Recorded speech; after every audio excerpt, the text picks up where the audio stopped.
코로나19 윈TV 오늘의 뉴스 브리핑입니다. 4월 16일 목요일 오후 4시 기준 미 전 지역 확진자 수는 67만 3,215명, 사망자는 3만 4,384명, 일리노이 확진자는 2만 5,733명, 사망자는 1,072명입니다. 시카고 확진자는 1,642명, 사망자는 414명, 시카고를 제외한 쿡카운티 확진자 수는 7,445명, 사망자는 308명입니다. 다음은 타운별 확진자 수입니다.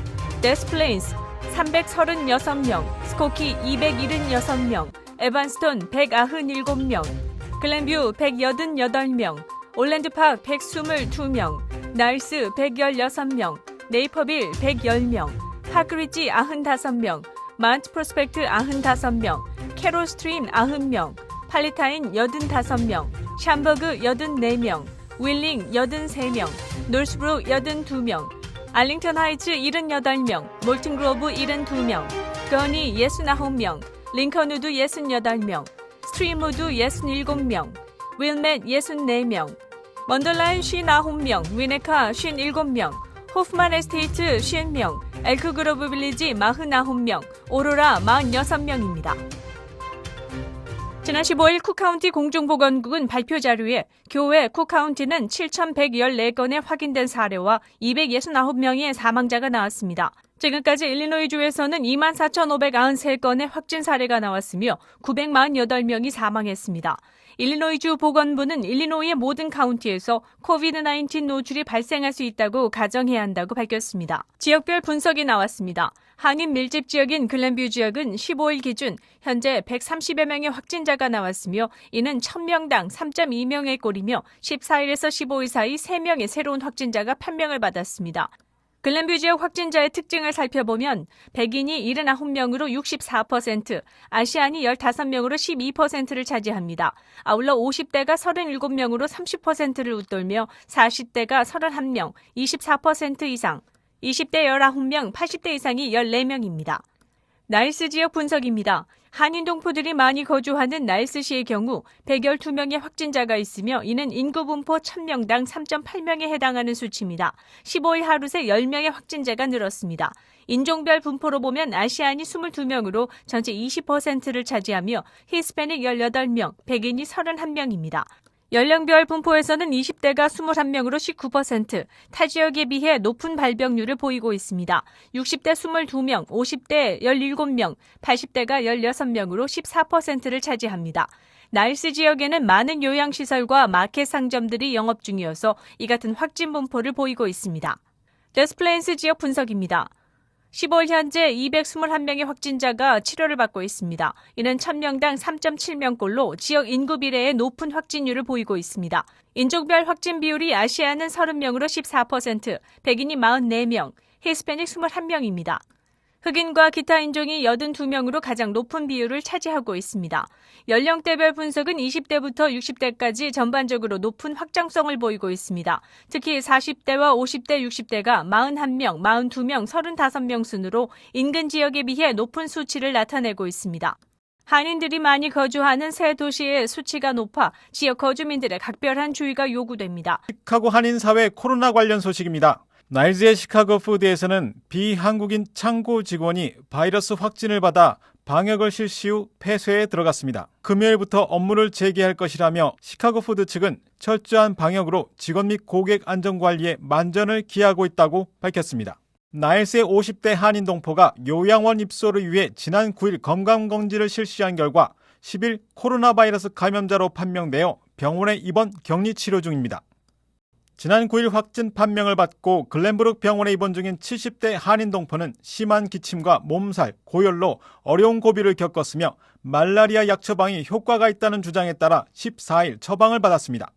지인들은 부작용 없이 건강하게 회복될 수 있도록 기도를 당부했습니다. 지역 시청에서는 마스크 쓰기를 의무화하며 보다 강력한 방역을 위한 대책들을 내놓고 있습니다. 하지만 개개인이 보다 주의를 기울이지 않으면 코로나 바이러스 감염은 더 이상 남의 이야기가 아닐 것입니다. 사회적 거리 두기와 자가 면역력 증강, 그리고 철저한 위생 관리를 당부합니다. 쿡카운티 보안관 사무실 웹사이트에 따르면 3명의 교도소 수감자가 코비드-19으로 사망했습니다. 181명의 수감자가 입원한 18명을 포함해 현재 바이러스에 대해 양성 반응을 보였습니다. 156명의 수감자가 감옥에서 회복 중이고 56명이 음성 판정을 받았습니다. 또한 203명의 규정 담당자와 35명의 다른 보안관 직원들 또한 코비드-19 테스트 결과 양성 반응을 보였으며 이전에 양성 판정을 받은 20명의 근로자는 회복기를 거쳐 회복돼 직장으로 복귀했습니다. 16일 도널드 트럼프 대통령이 코로나19 관련 가이드라인을 완화하겠다고 예고한 가운데 민주당 소속 주지사들이 셧다운 조치 연장을 잇따라 밝히고 있습니다. 앤드류 쿠오모 뉴욕 주지사는 이날 기자회견과 트위터를 통해 코로나19 사태에 대응한 비필수 사업장의 셧다운 조치를 오는 5월 15일까지 연장할 것이라고 밝혔습니다. 뉴욕주는 지난달 22일 자택 대피령을 통한 셧다운 시행에 들어간 뒤 이를 4월 30일 해제할 예정이었습니다. 하지만 쿠오모 주지사는 이날 우리는 우리가 하고 있는 것을 계속해야만 한다. 감염률이 더 많이 내려가는 것을 보기를 원한다며 셧다운 연장을 공표했습니다. 특히 쿠오모 주지사는 5월 15일까지의 셧다운 연장 조치와 관련해 다른 주들과의 조율을 통한 것이라고 밝혔습니다. 뉴욕시와 LA, 워싱턴 DC도 이날 자택 대피령 시행을 연장하기로 했습니다. 중서부 7개 주 주지사들도 이날 코로나19 규범 완화에 공동으로 나서기로 합의했습니다.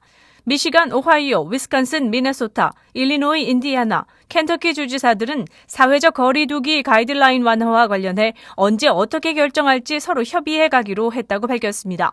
앞서 지난 13일 뉴욕, 뉴저지, 커네티컷, 로드아일랜드, 펜실베니아, 델러웨어, 매사추세츠 등 미 북동부 7개 주 주지사들도 경제 정상화를 위한 계획을 조율하기 위한 실무 그룹을 구성하기로 합의한 바 있습니다.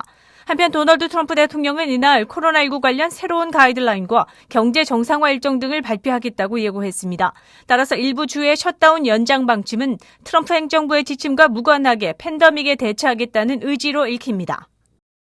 도널드 트럼프 대통령은 15일 코로나19에 새로 감염되는 사례가 정점을 지났다면서 5월 1일 이전에 경제활동을 재개할 계획이라며 이를 위한 새로운 가이드라인을 16일 발표하겠다고 밝혔습니다.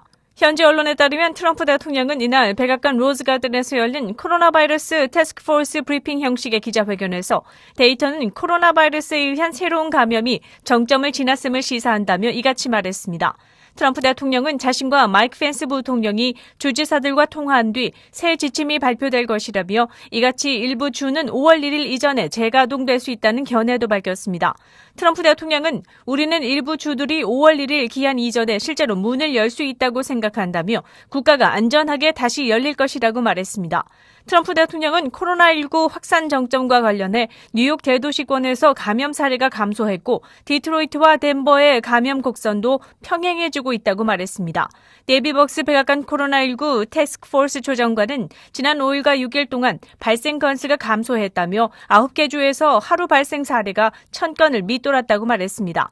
하지만 일부 전문가들은 경제활동을 재개하고 감염자가 급증할 경우 미국 내 검사와 치료를 할 수 없어 성급한 경제 재개에 신중한 의견이 나오고 있습니다. 트럼프 대통령의 의도대로 재개를 위한 움직임이 진행될지는 불투명합니다.